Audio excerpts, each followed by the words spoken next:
पर 7 से 11 किया गया है। 11 बजे तक काफी धूप हो जाती है, काफी गर्मी पड़ने लगती है, तो 11 बजे का टाइम बहुत ज्यादा हो जाता है। चलिए 10 बजे भी होता फिर भी ठीक था, लेकिन यहाँ पर 11 बजे तक आंगनबाड़ी केंद्रों के संचालन की बात की जा रही है।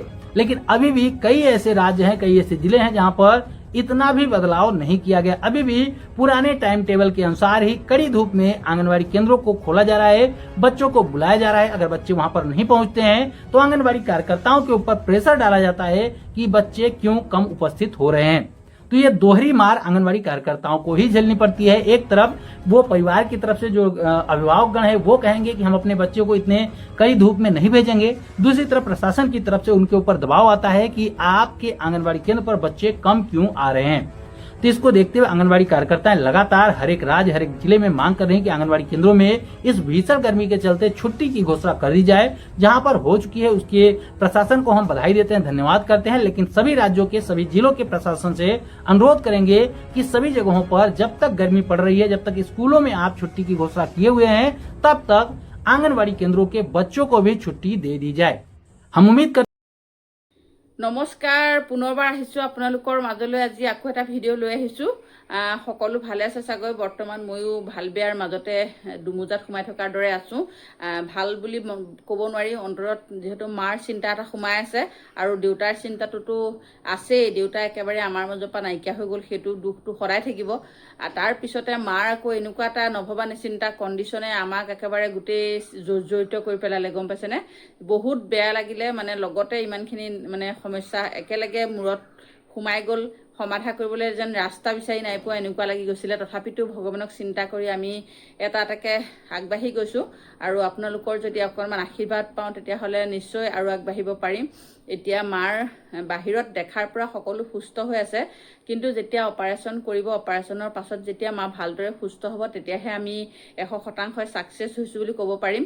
এতিয়াও মানে মনত চিন্তা সকলোৰে আছে, কাৰণ অপাৰেশ্যনটো এটা সৰু বস্তু নহয়, বহুত এটা জটিল অস্ত্ৰোপচাৰ বুলি কৈ আছে। গতিকে সেইকাৰণে আমাৰ সকলোৰে চিন্তা হৈ আছে।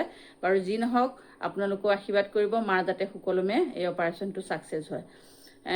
বাৰু এতিয়া আহোঁ মেইন কথালৈ। আমাৰ যে PMMVY পইচা বহুত দিনতে এখন লিষ্ট ওলাইছিলে, আপোনালোকক মই কৈছিলোঁ বা আপোনালোকেও কৈছিলে, লিষ্ট এখন বহুত দিনতে ওলালে, আমি পইচা নাপালোঁ। নোপোৱাৰো এটা কাৰণ আছে। আমাৰ কৰ্মীসকলৰ যিসকলে মানে এই কামবিলাকতো সকলো কৰ্মীয়ে কৰি আছে, কৰ্মীসকলৰ আমি যেনেদৰে হিতাধিকাৰীক ফেচ ল'ব লাগে, তেনেদৰে আমাৰ কৰ্মীসকলকো আমাৰ ছুপাৰভাইজাৰসকলে ফেচ ল'ব লাগে। আৰু যিসকলৰ ফেচ লৈ কমপ্লিট হৈছে, কোনো মানে কমপ্লিট হৈছে বুলি ক'ব নোৱাৰি, আচলতে প্ৰতিটো চাৰ্কুলতে এগৰাকী, দুগৰাকী, তিনিগৰাকী, চাৰিগৰাকী এনেকৈ বাদ পৰি আছে। মানে কিবা কিবি কাৰণত মানে আধাৰ এই ফেচ ল'ব পৰা হোৱা নাই। কাৰোবাৰ যদি কিবা এটা গণ্ডগোল হৈ আছে, কাৰোবাৰ নামৰ গণ্ডগোল আছে, এনেকুৱা কিছুমান প্ৰব্লেমৰ কাৰণে ফেচ কেপচাৰটো কৰ্মীসকলৰ ল'ব পৰা নাই। আৰু সেই কামটো নোহোৱাৰ কাৰণে আমাৰ PMMVY যি পইচা আমি পাবলগীয়া পাৰিতোষিকটো, সেই পাৰিতোষিকটো বন্ধ হৈ আছে বুলি ইতিমধ্যে আমি আজি এমাহমানৰ আগৰ পৰা গম পাই আছোঁ।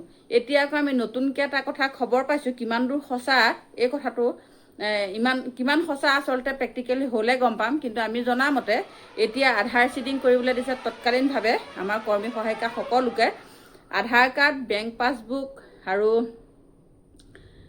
ফোন নাম্বাৰ, তাৰপিছতে পান কাৰ্ড, এইসমূহ বেংকলৈ লৈ গৈ পেলাই তৎকালীনভাৱে 31 তাৰিখৰ ভিতৰত আধাৰ চিডিং কৰিবলৈ এটা অৰ্ডাৰ আহিছে। আৰু আপোনালোকৰ ফালে এই অৰ্ডাৰটো আহিছেনে নাই জনাব কমেণ্টৰ দ্বাৰা। যদি নাই অহা আপোনালোকে সকলোৱে এই কামটো কৰক।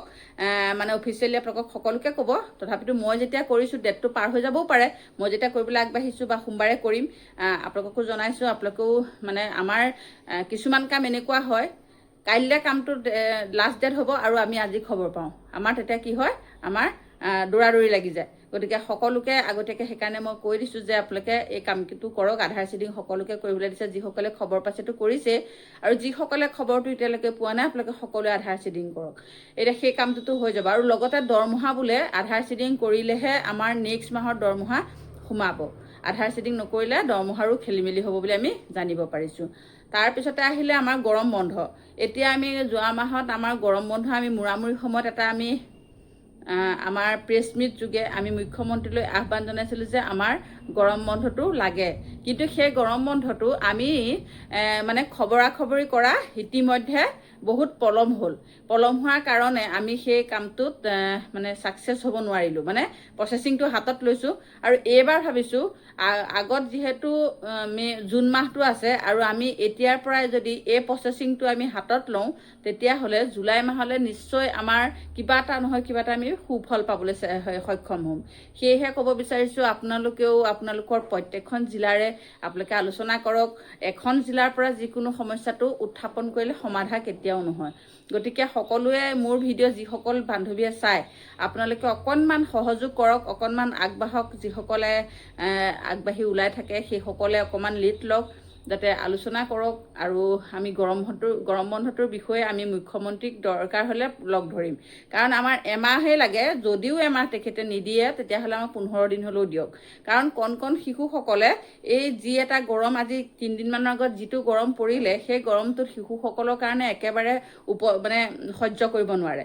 যদি ইমান 3 পৰা 6 বছৰ শিশুৱে যদি সেই গৰমটো সহ্য কৰিব পাৰে, তেতিয়াহ'লে এই ডাঙৰখিনিয়েনো কেনেকৈ সহ্য কৰিব নোৱাৰিব। গতিকে তেওঁলোকে যদি নোৱাৰে, সকলোৱে নোৱাৰে। কাৰণ শিশুসকলৰ স্কিনটোতো একেবাৰে কোমল, আৰু ইমান টান ৰ'দত তেওঁলোকে কেতিয়াও মানে গৰম বন্ধটোত জুলাই মাহটো গৰম সহ্য কৰিব নোৱাৰে। এইটো এটা আমাৰ খেলিমেলি এটা মানে কৈ আছে যে আমি সেৱা কৰোঁ কাৰণে আমাক বন্ধ নিদিয়ে। আচলতে আমি সেৱাৰ মাজতেতো আমি 3 পৰা 6 বছৰ শিশুসকলক পাঠদান কৰোঁ। গতিকে জুলাই মাহত ইমান গৰম হয়, সেই গৰমত আমি শিশুসকলক কেতিয়াও আমি পাঠদান কৰা উপযোগী নহয়। গতিকে এতিয়া গম পাইছোঁ যে 2খনমান জিলাত এই বন্ধটো ইতিমধ্যে 2খনমান জিলাত বোলে বন্ধৰ ঘোষণা কৰিছে। ইউটিউবতহে পাইছোঁ দেই। আচলতে তেখেতসকলৰ লিখা মানে কাগজৰ দ্বাৰা আহিছে, কিন্তু কিমান দূৰ সঁচা এই কথাটো 100% মই আপোনালোকক ক'ব পৰা নাই। কিন্তু যদি সঁচাকৈয়ে 2খনমান জিলাত এই বন্ধ ঘোষণা কৰিছে, তেতিয়াহ'লে আমাৰ অসমত কিয় ঘোষণা নকৰিব? সেইকাৰণে ভাবিছোঁ আমি সকলোৱে মুখ্যমন্ত্ৰীৰ জৰিয়তে মুখ্যমন্ত্ৰীক লগ ধৰোঁ, আৰু তেতিয়া আমাৰ নিশ্চয় এই কামটো আমি কৰিবলৈ সক্ষম হ'ব। এই গৰমৰ বন্ধটো যদি অকণমান আগতীয়াকৈ যদি আলোচনা কৰে, তেতিয়াহ'লে নিশ্চয় আমি উপকৃত হ'ব পাৰিম বুলি ভাবিছোঁ। কাৰণ মাজত আৰু সম্পূৰ্ণ এমাহ আছে। আগতীয়াৰ পৰা প্ৰচেছিংটো আৰম্ভ কৰিব লাগিব, কাৰণ ভুকুতে কলটো কেতিয়াও নপকে, হয়নে বাৰু? গতিকে কলটো পকাবলৈ হ'লে আমি আগৰ পৰাই যো-জা কৰিব লাগিব, আৰু আগৰ পৰাই চেষ্টা অব্যাহত ৰাখিব লাগিব। সেয়েহে কৈছোঁ, আপোনালোকেও যিসকলে এই বিষয়বিলাকত মোৰ ভিডিঅ' চাই মতামত আগবঢ়াই থাকে, আপোনালোকে সকলোৱে সহযোগ কৰক, সকলোৱে মাতক, আহক। আমি বেছি নহয়, আমি কেইবাখন জিলাৰ পৰাও যদি 10 গৰাকীও যদি যাওঁ, যিকোনো কষ্টৰ বিনিময়ত যিকোনো আমি যোগাযোগ কৰি পেলাই আমি তেখেতক লগ ধৰাৰ চিন্তা চৰ্চা কৰিম। আৰু গৰম বন্ধটোৰ বিষয়ে আমি এবাৰ হ'লেও তেখেতক লগ ধৰাৰ প্ৰচেষ্টা হাতত লওঁ, তেতিয়া নিশ্চয় সফল হ'ম। কাৰণ এটা পৰ্যায়ত আমি এটা কাম আমি কৰি চাইছোঁ প্ৰেক্টিকেলি, আৰু কৰি চোৱাৰ পিছত আমি মানে কি উপকৃত হোৱা যেন লাগিছে। সেয়েহে আপোনালোককো মই কাটৰে নিমন্ত্ৰণ জনাইছোঁ, আহকচোন আমি অকণমান চেষ্টা কৰোঁ। অকল এখন জিলাৰ পৰা চেষ্টাটো অব্যাহত ৰাখিলে কিন্তু কামত নহ'ব। আহক, কেইবাখন জিলাৰো কেইবাগৰাকীও আহক, আমি একেলগে লগ হ'ম, কথা পাতিম আৰু লগ ধৰিম। চেষ্টা কৰিলে চেষ্টাৰ অসাধ্য একো নাই। গতিকে চেষ্টা কৰি চাওঁ, আহক আমি লগ ধৰোঁ। খুব সোনকালে আমি এই প্ৰচেষ্টা হাতত ল'ব লাগিব। আৰু কমেণ্ট কৰিব সকলোৱে, কিমান দূৰ কেনেকৈ কি কৰিব পাৰি। আমি লগ ধৰাৰো আমি যো-জা চলাইছোঁ। আমি বিশ্বনাথ চাৰিআলি আমাৰ মন্ত্ৰী মানে আমাৰ মন্ত্ৰী টাৰ্মছৰ মন্ত্ৰী আছে বা বিধায়কসকল আছে, আমি লগ ধৰিম। তেখেতসকলৰ লগত আলোচনা কৰি তেখেতসকলৰ জৰিয়তে কেনেদৰে মুখ্যমন্ত্ৰীক লগ ধৰিব পাৰি তাৰো আমি আলোচনা কৰি আছোঁ। গতিকে আহকচোন, কেইবাখন জিলাৰ পৰা আমাৰ বান্ধৱীসকল ওলাই আহক, আৰু আপোনালোকে কমেণ্ট কৰক। ফোন নাম্বাৰ, মই আচলতে কেইবাগৰাকীও ফোন নাম্বাৰ বিচাৰিছে। ফোন নাম্বাৰটো আপোনালোকে এটা কাম কৰিব, আপোনালোকে মোৰ ফেচবুক পেজত পপী বৰা বুলি আছে, এখন মই ৱেগেনাৰ গাড়ীত গুলপীয়া কাপোৰ পিন্ধা ফটো এখন মোৰ দি থোৱা আছে। তাতে আপোনালোকে মেছেজ কৰিব, মোৰ নাম্বাৰটো তাতে পাব। আপোনালোকে মেছেজ কৰিব, মই নাম্বাৰটো তাতে দিম। মই ইউটিউবত মানে নাম্বাৰটো দিবলৈ অকণ অসুবিধা হয়। আপোনালোকে জানেই নাম্বাৰটো দিলে প্ৰব্লেম কিছুমান আহি পৰিব পাৰে, সেইকাৰণে মই আপোনালোকক নাম্বাৰটো দিয়া নাই। আপোনালোকে মোৰ ফেচবুকত আপোনালোকে কমেণ্ট কৰিব আৰু নাম্বাৰটো ল'ব। আপোনালোকে কথা পাতক, আহক। তেনেকেই আমি ইয়াত কাম কৰিছোঁ। প্ৰথমতে আমাৰ চিনাকি ইজনে সিজনৰ লগত প্ৰথম অৱস্থাত নাছিলে। এতিয়া আমাৰ বিশ্বনাথ জিলা, শোণিতপুৰ জিলাত মোৰ ইউটিউব চেনেলৰ জৰিয়তে বহুতখিনি ছাকচেছ হৈছোঁ। গতিকে আহক, তেনেদৰে আমি গুৱাহাটী কাৰ্যসূচীটো হাতত লওঁ। আৰু এই আমি DC ছাৰক লগ কৰাৰ পিছত আমাৰ ইয়াত বহুতখিনি বেলেগ পৰিৱৰ্তন এটা হোৱাৰ দিশে আগবাঢ়িছে। গতিকে এনেদৰে আগবাঢ়োঁ, আৰু বহি থাকিলে আমাৰ কাম নহ'ব। গতিকে আহকচোন, সকলোৱে প্ৰচেষ্টাটো কৰি চাওঁ কিমান দূৰ সফল হওঁ। আৰু এতিয়া মই আপোনালোকে অকণমান ভিডিঅ' এটা আগবঢ়াইছোঁ। ভিডিঅ'টো আগবঢ়োৱাৰ পিছত আপোনালোকে ভিডিঅ'টো চাই ল'লে, চোৱাৰ পিছত গৰম বন্ধৰ বিষয়ে মাতিব পাৰিব। আপোনালোকে কমেণ্ট কৰক আৰু আগবাঢ়ি আহোঁ। আহক, সকলোকে ধন্যবাদ জনাইছোঁ শেষত।